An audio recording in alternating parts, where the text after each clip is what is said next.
Hey there, guys. This is Hendrick Tallardar, and I'm joined with Tegiminis and Jeffraider, and this is the third Tegiminis. This is the third episode of the TMC water cooler. So let's get started with it. Jeff, since you're our guest, what have you been playing? Fistful of Frags a lot. Also tried the War Thunder tanks shit yesterday, and that's pretty much it actually. Red Orchestra 2. You haven't been playing like Titanfall? A little DLC bit, yeah. Anything like that, or Titanfall. I just tried the DLC today. okay. And Teg, what about you? Ted. Well, I finished up my Daikatana run because I hate myself. I've actually been playing War Thunder, the tanks, because it's pretty great, and rolling around in a Stug 3 like a fucking midget Stug Life with a death ray is so great. The Stug Life is amazing. And then Orcs Must Die 2. I started playing that again with my friend because we were doing co-op, and a little bit of Warframe because Warframe is awesome. Just flipping around the solar system. Yeah, I've been playing Fistful of Frags a lot. The new War Thunder Ground Forces beta. I was in closed beta. Open beta is a lot of fun because there's more people to shoot at. Titanfall DLC is pretty cool, and I just got Worms, so I'm looking forward to playing some of that. So actually talking about Fistful of Frags, let's kind of use that as our indie spotlight this week, because it's actually a really cool indie game. It's free to play, and it's basically just a Half-Life mod, if I remember correctly, right? Yeah. Well, the original one was actually a Half-Life. Or no, sorry, the original Fistful of Frags was not a Half-Life mod, it was a Quake 3 mod. And then when the Quake source went open, they actually made Fistful of Frags available to everybody. And then I guess they probably talked to Valve about using the source engine to remake it into like because it's not a free to play game, it's a free game. Like it's like Alien Swarm. If either of you have played Alien Swarm. Fistful of Frags is actually a lot of fun. We kind of likened it to it's a Western chivalry type game. Yeah, it really is. Yeah, it's very casual, but the shooting's really satisfying. You know, like it's free, and all the classes are pretty well balanced because it's like what a 7-year-old mod on Source, right? Like it's been going for 7 years now. And it's just the developer is like a Spaniard, and all he's been doing is just keeping it alive just because he can. He's like, the only reason I kept this alive is because I can, which I thought was really cool. Like he just kept a couple servers up, and yeah, just lived long enough to make it on Steam. It's really fun. Yeah, and then now it's almost definitely going to see a lot of attention and like. Yeah, I hope he at least can like do a $15 version like what they did with Insurgency, where they can charge some money for it, get some good development into it, because it could expand really well in some nice areas like different game modes. I wouldn't be surprised if he negotiates a thing with Valve after this, like if it's a success, which it looks like it's honestly taking off like wildfire, because like the first day I played it, like the first day it was free. I just saw it on Reddit or whatever and give it a shot, and there was like about 10 servers, and now there's like, I don't know, I'm gonna guess like something like 500. It's crazy. Let's see if it shows up on the. Yep, it has 3K concurrent users. That's actually pretty good. It's almost as much as Dust 514. So slam. Yeah, but it's like 3K is sort of like somewhere between 10 to 3K is like the standard for like high quality games that people still play, right? Yeah, it's really good. I mean, and he's the mod apparently had a ton more game modes and maps and stuff, and the developer's just like, yeah, I'm just bringing them over as, you know, at my own pace. The mod was originally developed as a dueling game, actually. Which oh is yeah, super interesting, see, I would play a dueling game like that. That'd be amazing. Yeah. Did you? I don't know if you ever played Ricochet. Do you ever play Ricochet? It's like a really old Half-Life mod that got turned into a game. If you get like any of the Half-Life or the Valve complete packs, you get Ricochet in it. Yeah, and so Ricochet and Fistful of Frags are very, like the original Fistful of Frags were very similar in that it would be sort of like a bunch of players would all play their matches at the same time, but they were duels, and then when you'd finish a duel, you would be able to spectate other people's duels, and then based on that's cool about Shiv too. The duel mode, yeah, you can have like 10 duels going, and then once there's only 4 left, everyone can watch the 4, and yeah. So like with Ricochet and with Fistful of Frags, the original Fistful of Frags, it was like Fistful of Frags actually it's really cool because there's an option in the duel mode, so there's only one duel going at a time, so you just have like everybody in the server like. And everybody's watching like a single duel, and they're all competing for like top spot. Oh, it's really great. But I haven't played the new one. I really the original like Quake mod / game is really good. So I don't doubt that the new one is also going to be really good. Yeah, I like this one a lot, so it's definitely worth the time. Got a lot more. I think I have more player hours in this than I do in like LA Noire. And I paid like $60 to LA Noire. Yeah, I paid like 12 for LA Noire. I still haven't like gone past the first like case. So actually, speaking of paying money for stuff, Star Citizen has had some interesting past couple weeks or so. That was a sweet segue. No, that was tight. Speaking of paying money for stuff. Well, actually, no. Speaking of paying money for stuff, then getting a refund because you objected to some bullshit they did, and then buying it again. Let's start first. Star Citizen delayed the DFM.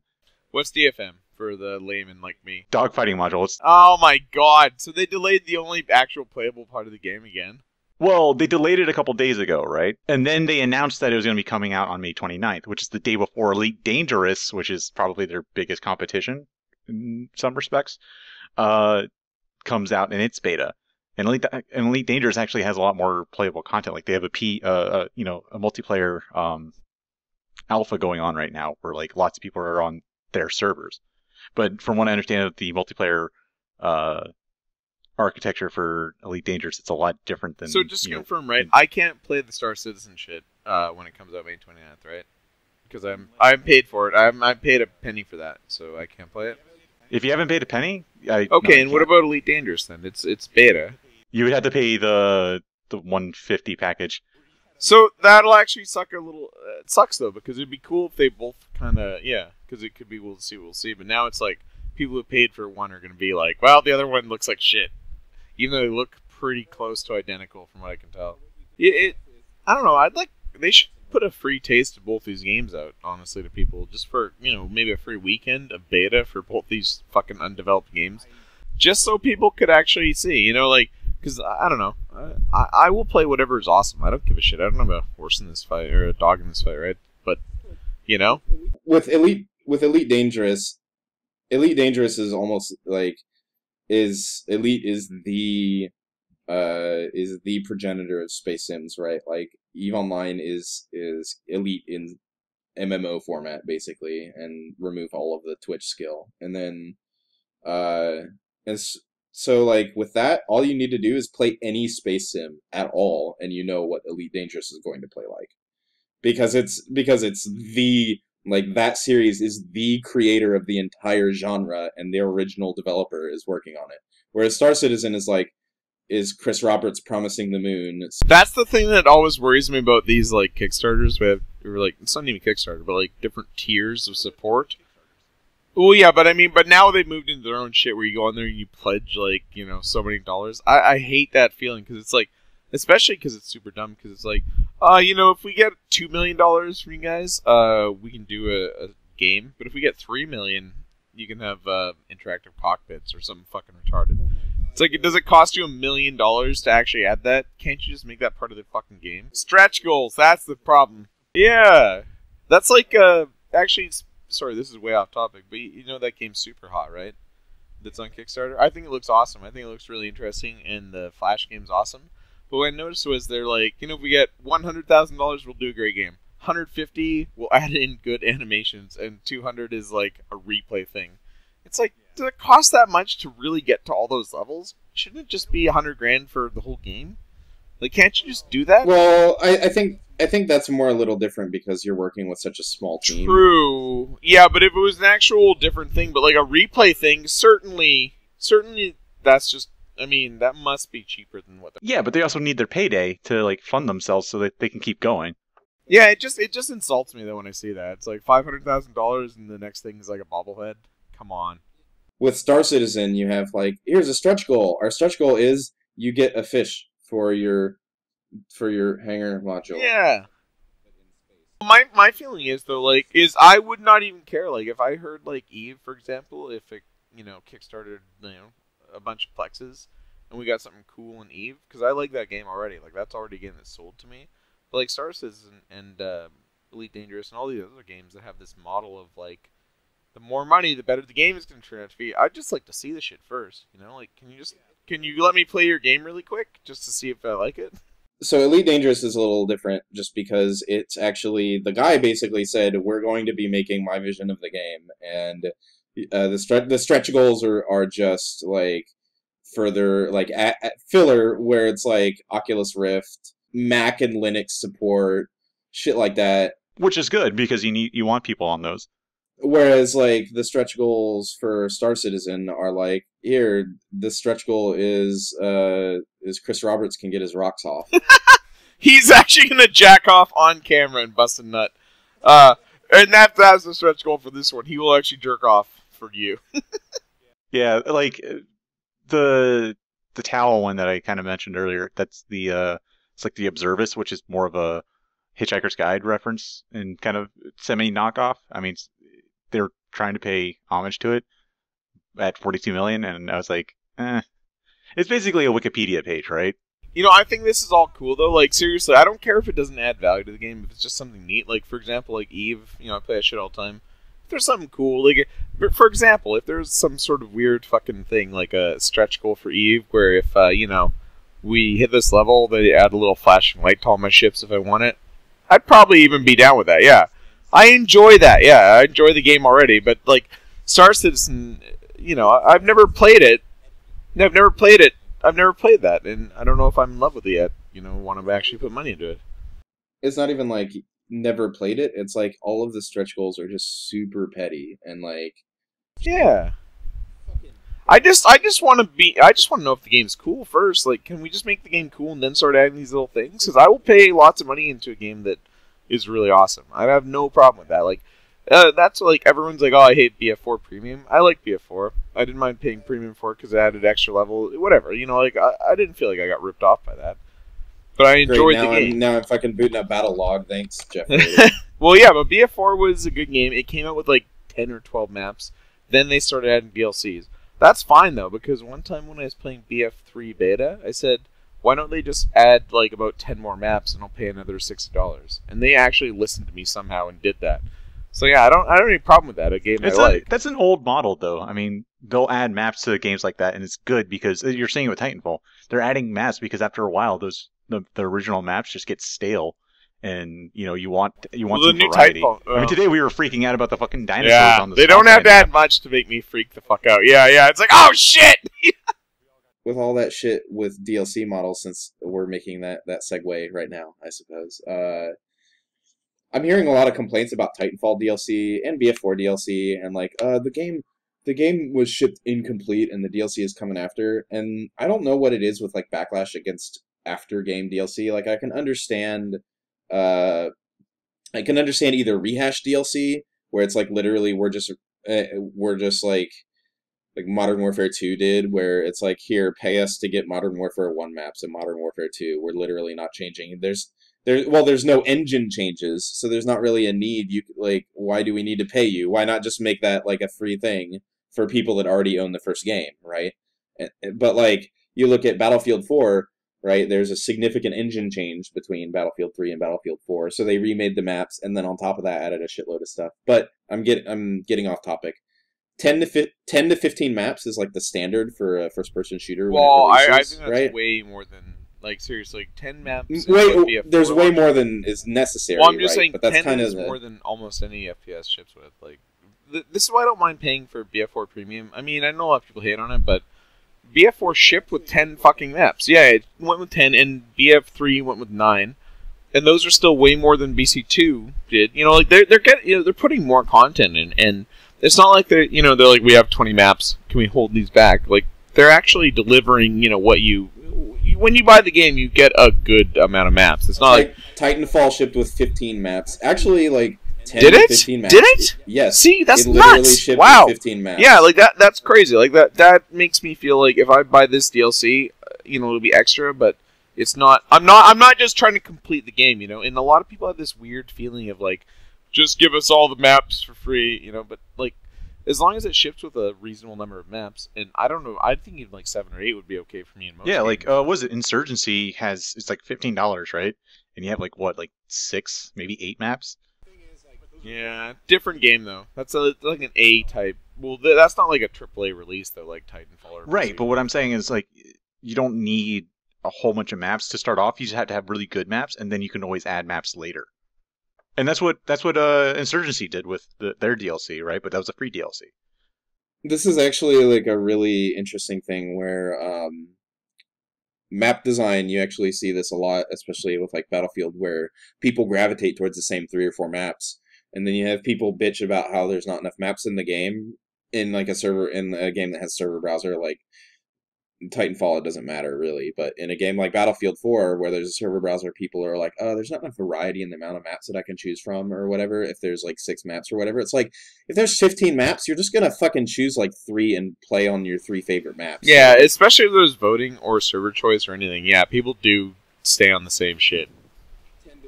So, speaking of FPS games, GameSpy is shutting down. And that's actually affecting some of the games we like Battlefield 2142, 1942, Star Wars Battlefront 2. But EA did say for like stuff like Battlefield like 1942 and 2142, they're saving those, and they're saving BC2 as well.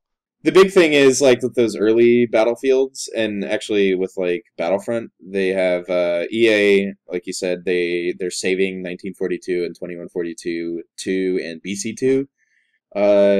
Game Ranger already supports a lot of these games, including Command & Conquer. Game Ranger is actually really interesting, if any of you are playing games that have GameSpy support, because not just EA is being affected by this. This is all games that support GameSpy. And a lot of them are removing, or either like with Borderlands, for example, Gearbox is going in and stripping out the GameSpy support and making it pure Steamworks instead of a hybrid. And a bunch of other companies are stripping it out. A bunch of companies said, just sorry, like, this game is ancient and GameSpy sucks, so sorry, you fucked up by buying our game. But this guy just basically made a GameSpy alternative called Game Ranger, and it works perfectly with any game. Not perfectly, but like pretty much perfectly with almost any game that uses GameSpy. So if you find yourself like, man, I really wish I could play Red Alert 3 multiplayer online and not have to use Hamachi, then Game Ranger is your best bet. So moving from GameSpy, from a company that's shutting down to a company that just seems to be surging, Valve are running the Dota 2 International Dota 2 like World Championships, and this is the 4th year that they're doing it. They broke $4 million for the prize pool already, yeah, and it was 2.7 in the first one. And there's in the tournament, it's just in the qualifiers, and this thing's going to go on until I think like July, was it 18th or something like that? That's cool though, yeah. You know what? I watched. I didn't watch the International, but I watched that the documentary, like free to play or whatever. Free to play. Thought it was awesome. Yeah, I thought it was really cool. So then, also talking about money, Humble Bundle is doing a really nice thing where for 2 weeks, every day they're doing a new bundle. It's going to be active for 24 hours, and they started off pretty strong with the Saints Row series with Deep Silver Bundle.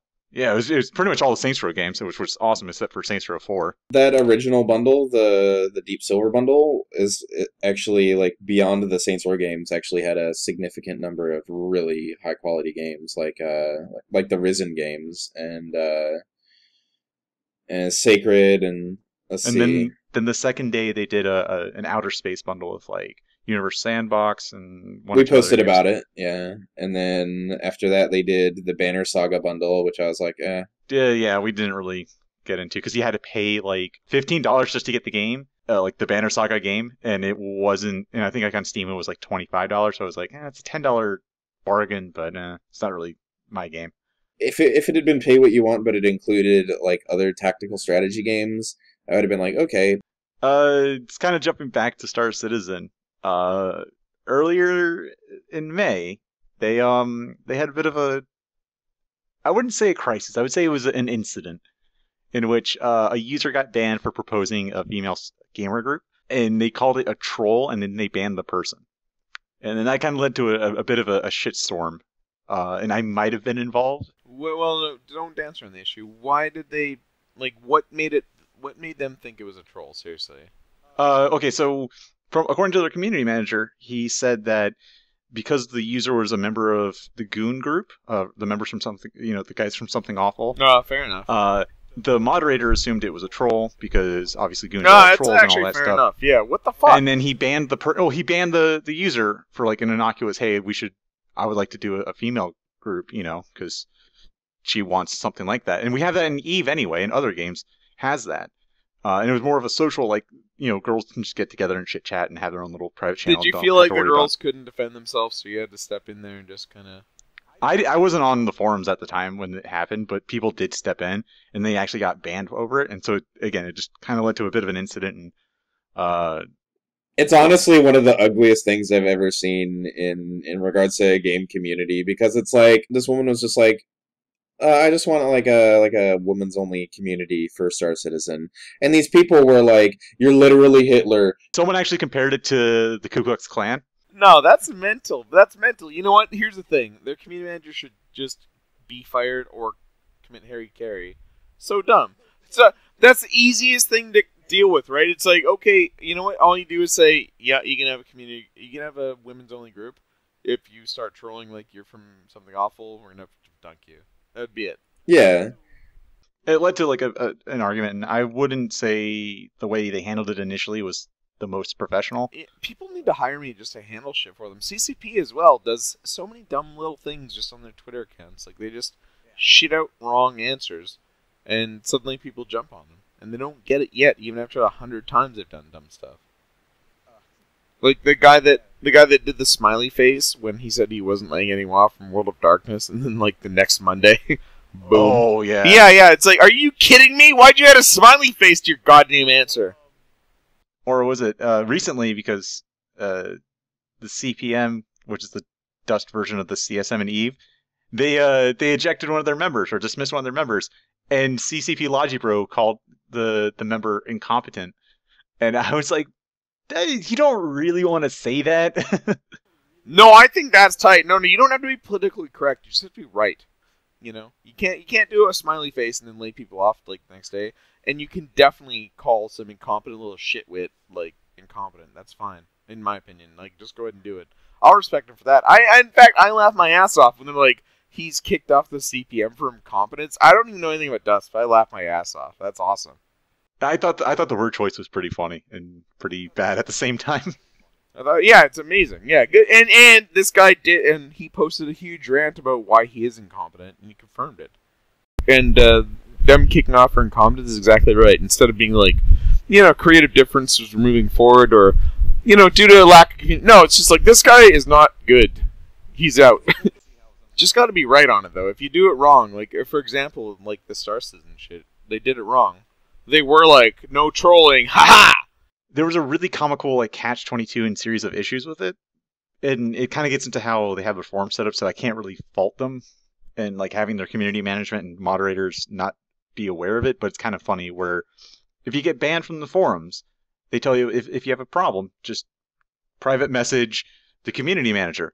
To me, yeah. Log in with your shit, and then we'll call you back. And I'm like, I can't log in, I'm banned. So, you can PM the community manager. The problem is when you're banned, you can't log into your account on the forums. So you can't PM the community manager. So your only way of contacting Cloud Imperium Games is to contact them through customer service.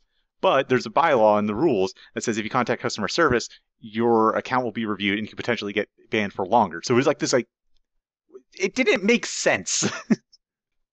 But eventually the CIG community manager clarified in an update saying, hey, it was an error with the moderator. He kind of acted out of, his bounds, and, we're going to review it. But we're totally cool with the female group. It was just a misunderstanding. But yeah, but honestly, that's the thing. That's what we need to do more is just say, yeah, our dude did it wrong. We're fixing it. Whatever. Instead of being like, this is our policy. Don't test us. As you alluded to earlier, I actually did get a refund from the game just because it wasn't over this one incident, but a lot of people were saying it was because of this one incident. For me personally, I didn't like a lot of the stuff I was seeing coming out of CIG. I didn't like a lot of the way they were behaving. But yeah, if the game's good, I'll pay and I'll buy the game again. I mean, it's just money. All right, but I think that's about it. The only thing you didn't talk about is the Oculus Rift thing. Zenimax versus Oculus Rift. Is that even a thing? Oh yeah, Zenimax. Yeah, because Zenimax, who I think either own or part of Bethesda, had John Carmack, who worked for them for a while, and he was doing Oculus Rift coding or something like that, and he then left to go to Oculus VR. And now Zenimax. Oh, they did the suit like he stole our shit, right?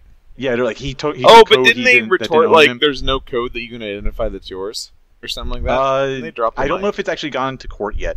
No, but they replied in like a press release, and they couldn't. John Carmack said that all of the source for the Oculus Rift is available on GitHub as open source software. Oh yeah, and that Zenimax can literally just go look at the source, and if they find any code in there, then they have a case. Yeah, I thought that was baller. I read that. I was like, yeah, dude, drop the mic. Edit that out, Hendrick. Edit that out. Edit that out.